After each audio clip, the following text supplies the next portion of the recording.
Dios les bendice. Es un privilegio y un gusto poder estar nuevamente acá reunidos con ustedes para poder escudriñar las Escrituras. Y sin mayor preámbulo, por favor, acompáñame a Mateo capítulo 9. Y vamos a ver otras dos partes que están pendientes. Hace 15 días les prediqué y les compartía acerca de este capítulo y les comentaba que íbamos a ver en este capítulo 3 ejemplos de cómo Dios, como Jesucristo, puede perdonar pecados, tiene poder para salvar y perdonar pecados. Hace 15 días veíamos el primer ejemplo con un paralítico, en el cual Dios obró primero en su mayor necesidad, que era la salvación de su alma, la salvación de su ser, y después obró la necesidad que él tenía, que era exterior, que era el de poder caminar. Si ya estás ahí, vamos a ver del versículo 9 al 13, y hoy vamos a ver otro ejemplo de cómo Jesucristo tiene poder para perdonar pecados en la vida de un publicano, que es muy conocido por la mayoría de nosotros, que se llama Mateo. Dice la palabra del Señor en el versículo 9: pasando Jesús de allí, vio a un hombre llamado Mateo, que estaba sentado al banco de los tributos públicos, y le dijo: sígueme. Y se levantó y le siguió. Y aconteció que estando él sentado en la mesa en la casa, he aquí que muchos publicanos y pecadores que habían venido se sentaron juntamente a la mesa con Jesús y sus discípulos. Dice el versículo 11: cuando vieron estos, los fariseos dijeron a los discípulos: ¿por qué come vuestro maestro con los publicanos y pecadores? Al oír esto, Jesús les dijo: los sanos no tienen necesidad de médico, sino los enfermos. Y pues, y aprender lo que significa misericordia quiero y no sacrificio, porque no he venido a llamar a justos, sino a pecadores al arrepentimiento. Así como estás, te voy a pedir que inclines tu rostro y vamos a poner este tiempo en las manos de Dios.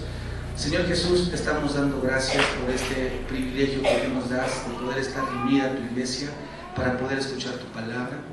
Gracias, Señor, porque podemos disfrutar con libertad de poder reunirnos para poder alabar tu nombre y para ser dirigidos por tu palabra, bendito Padre. Permíteme, Señor, poder trazar bien tu palabra, poder exponer tu verdad de una manera clara, precisa, bendito Señor, y que ésta tenga la finalidad de llegar a nuestros corazones para ser transformados, ser exhortados, bendito Señor, y ser transformados en cada una de nuestras vidas. En el nombre de Cristo Jesús, amén. Antes de dar el desarrollo de estos versículos, quisiera introducir la prédica con algunas preguntas que quiero que tú y yo consideremos. Y una de ellas es: ¿quién consideraríamos nosotros que sería un prospecto adecuado para llegar a ser discípulo de Jesucristo? ¿Qué características tendría que tener la persona para que pudiera ser un seguidor de Jesucristo? Si lo personalizáramos un poco más, la pregunta sería: ¿quién entre nuestros vecinos o amigos o familiares pensaríamos que es más probable que reciba el Evangelio de Jesucristo? Probablemente pensaríamos que aquellas personas que son más devotos, que son más religiosos, que son más respetables, que son más responsables, serían los candidatos idóneos para recibir el Evangelio de Jesucristo. O tal vez podrían ser aquellos que pudieran ser los más malos, los más pervertidos, los no religiosos y los socialmente no aceptables. Si algún ejemplo en la Biblia podríamos tener de quién sería el candidato o el prospecto idóneo para ser un discípulo de Jesucristo y recibir el llamamiento de Jesús de una manera correcta, este sería Mateo, en los versículos que acabamos de leer. En los versículos que acabamos de leer, del 9 al 13, observamos que ahí Mateo relata cómo fue su conversión, cómo fue que se topó y tuvo un encuentro con el Señor Jesucristo para posteriormente ser su discípulo. Pero previo antes a esto, observamos en el versículo 1 al versículo 8, y lo estudiamos hace aproximadamente 15 días, que antes de que Jesús llegara con Mateo, narra un evento en el cual se topa con un paralítico, y ahí había un propósito. Y estudiábamos en aquella ocasión que las palabras que el Señor Jesucristo le expresó a ese paralítico al decirle: ten ánimo, hijo, tus pecados te son perdonados, fue causa de escándalo entre los escribas y los fariseos, y juzgaban duramente al Señor Jesucristo por decir esas palabras, porque ellos consideraban que el único que tenía poder para perdonar pecados era Dios, y veíamos en esa ocasión que no estaban equivocados, que efectivamente era cierto, pero lo que ellos no creían era que el mismo que pronunciaba esas palabras era el Hijo del Dios. Era el mismo que tenía poder y autoridad que le había sido dado para poder perdonar pecados, y no solamente para poder perdonar pecados, sino para traer salvación y una restauración espiritual y física. Y bueno, el principal propósito siempre, mis amados hermanos del Señor Jesucristo, fue llegar siempre con la predicación del mensaje de su palabra a la vida de cada oyente que le escuchaba y traerle salvación. Las prédicas que generalmente el Señor Jesucristo daba tenían como finalidad siempre el arrepentimiento en sus vidas y que ellos creyeran en el verdadero Evangelio. Las sanidades y los milagros que hacía el Señor Jesucristo simplemente eran para confirmar que Él tenía el poder absoluto de parte del Padre Celestial. Y había aquí algo muy importante. El Señor Jesucristo siempre supo desde el inicio de su ministerio que las personas no se salvaban o no se salvan por las sanidades o los milagros. Las sanidades y los milagros no salvan la vida de una persona. Lo que los salva es la palabra de Dios. Lo que hace que ejerza la salvación es el arrepentimiento de esa persona, y el Señor Jesucristo tiene el poder para transformar y para perdonar esos pecados de esas personas o de esa persona. Entonces, te repito, el Señor Jesucristo sabía que las sanidades y los milagros no salvaban. Lo que salva al hombre, desde aquellos tiempos del Señor Jesucristo y hasta nuestros días, es la palabra de Dios, la predicación de la palabra de Dios. Porque esta va a colocar la fe en los corazones del hombre. Entonces, hoy vamos a estudiar con la ayuda del Señor el segundo ejemplo del perdón del Señor Jesucristo sobre el pecado en la vida de Mateo. Y ahora sí, acompáñame por favor al versículo 9 del capítulo 9 de Mateo, donde vamos a ver nuestro desarrollo de esta fascinante historia real y verídica de lo que sucedió. Dice el versículo 9: pasando Jesús de allí. Esta frase nos va a hablar de una transición entre la historia en la que Jesús sana al paralítico y la historia de Mateo. Dice la escritura en el versículo 1 del capítulo 9 de Mateo que Jesús, viniendo a su ciudad, y más adelante mencionábamos que Mateo identificaba la ciudad de Jesús en aquellos tiempos como Capernaum. Y Capernaum, mis amados hermanos y hermanas, estaba ubicado entre Damasco y en Jerusalén, en la orilla del norte del mar de Galilea, y este tenía la característica que era un centro comerciante muy importante en aquella época, muy importante. Entonces Jesús pasa a una parte donde es muy conocido y muy frecuentado por muchísima gente. Es como en nuestros tiempos si tú fueras a la aduana o pasaras por la central de Abastos, que es una localidad, es una ubicación donde va muchísima gente, donde hay mucha gente. Y continúa diciendo el versículo 9, vio a un hombre llamado Mateo. Mateo era también conocido anteriormente, antes de ser discípulo de Jesucristo, como Leví. Y Marcos nos da un mayor detalle de su árbol genealógico. Marcos nos dice que él era hijo de Alfeo. Leví era un hombre judío que vivía en Palestina en los tiempos del Señor Jesucristo, cuando el imperio que ahí predominaba o dominaba en aquellos tiempos era el de Roma.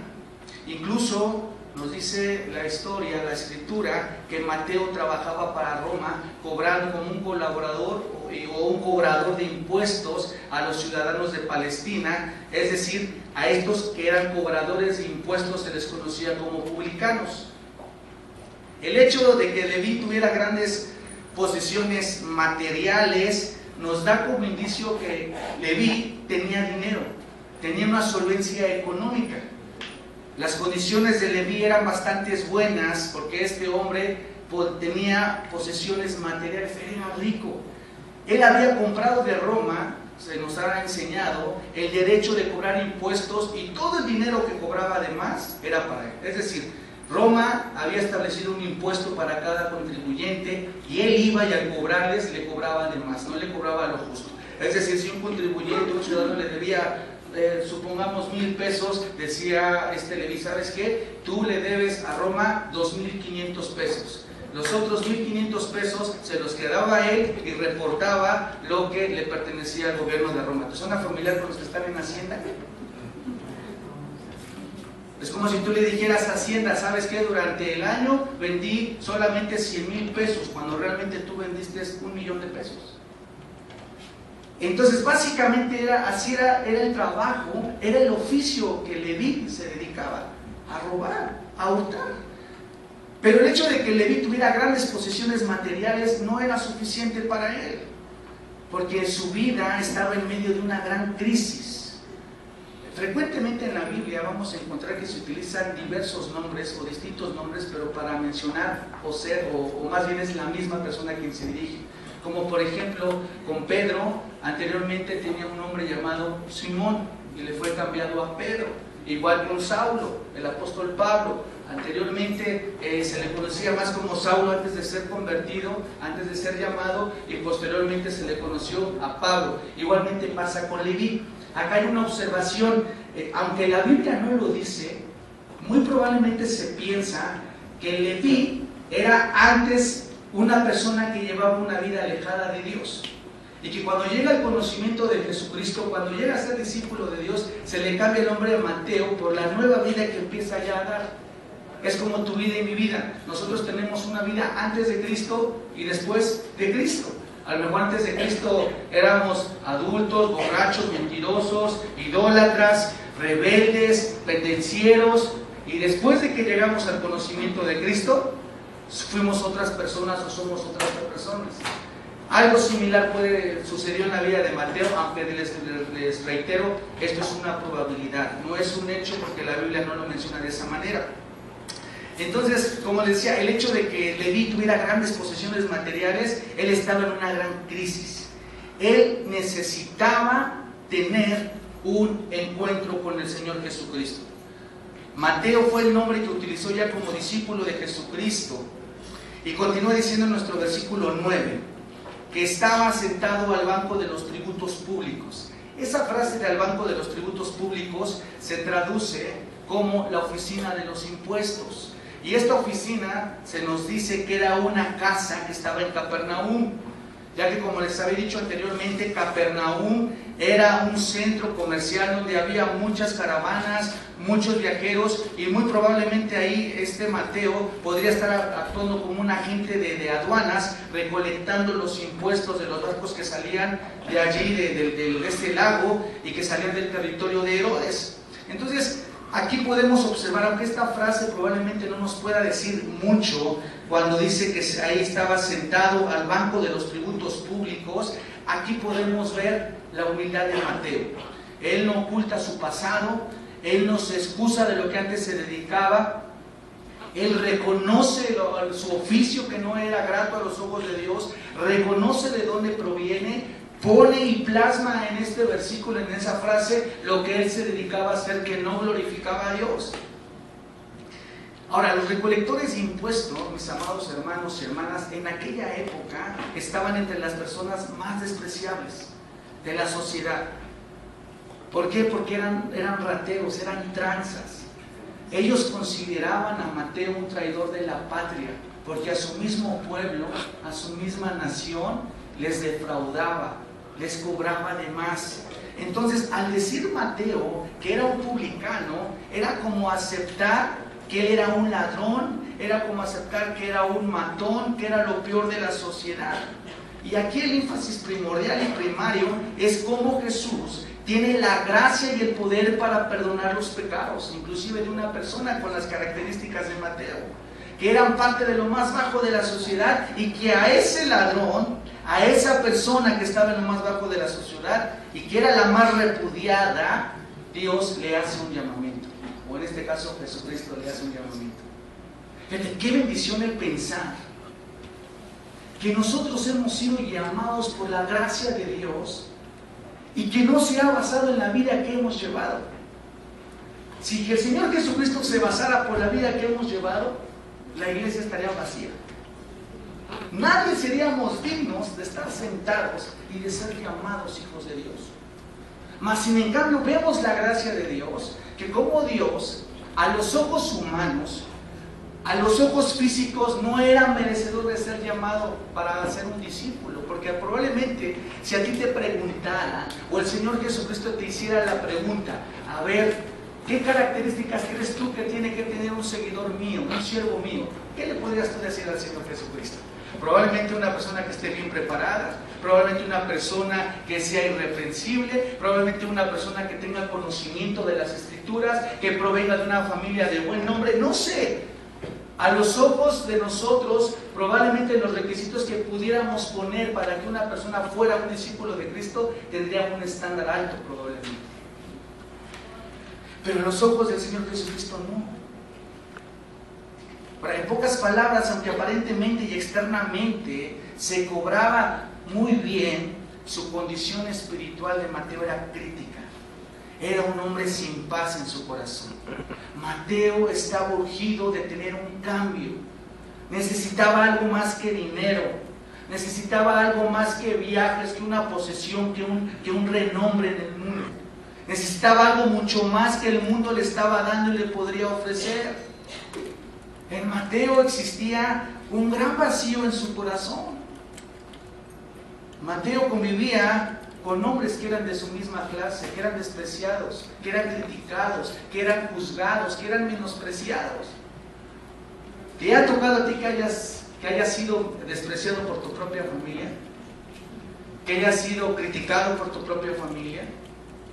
Que te digan, mira, ya no te juntes con él porque ya cambió de religión. Mira, está el cristianito o la cristianita. Los que han pasado por eso, los que hemos pasado por eso, por el juzgar, por ser repudiados, duele que tu misma gente, que tu mismo núcleo tenga un repudio, tenga actitudes ofensivas hacia tu persona. Entonces así estaba pasando en la vida de Mateo. Y dice al final del versículo 9, sígueme. ¿Qué le dijo el Señor Jesucristo? Sígueme. ¿Y qué dice tu Biblia? Y le dijo, espérame. O deja nomás compro un barquito y te sigo. O deja que me case y te sigo. O deja que vea a mis hijos crecer y te sigo. Dice la Escritura, y se levantó y le siguió. Ve la actitud de Mateo. En cuanto el Señor Jesucristo le hace el llamado a seguirlo, ¿qué hace Mateo? Le hace caso, sigue el llamado. Y esta es una característica de un hombre que realmente ha comprendido y entendido y ha sido sensible al llamamiento de Dios en su vida, o de una mujer. Cuando Dios llama y el corazón realmente ya está desesperado por encontrar la paz, por encontrar la sanidad a su alma, ¿qué es lo que hace inmediatamente? Le sigue. Y fue lo que hizo Mateo. Le siguió. Entonces, hasta este momento, mis amados hermanos y hermanas, Jesús solamente había agrupado 4 de sus 12 discípulos. Y esos 4 primeros discípulos que él tenía eran hermanos, eran parejas de hermanos. El primero que ellos tenían y que se encontró en la playa, según nos dice la Biblia, y eran pescadores, fue Simón, que posteriormente se le cambió su nombre a Pedro, y su hermano Andrés. Posteriormente llamó a Jacobo juntamente con su hermano Juan, y se nos dice en la Escritura que ambos eran hijos de Zebedeo. Entonces imagínate la situación que estaba teniendo Mateo. Era juzgado por el pueblo judío, lo tenían como un pecador, lo tenían como un ladrón, lo tenían como un traidor, y ese concepto que la gente tenía de Mateo lo mostraban con sus actitudes discriminatorias y no perdían la oportunidad para ofenderlo.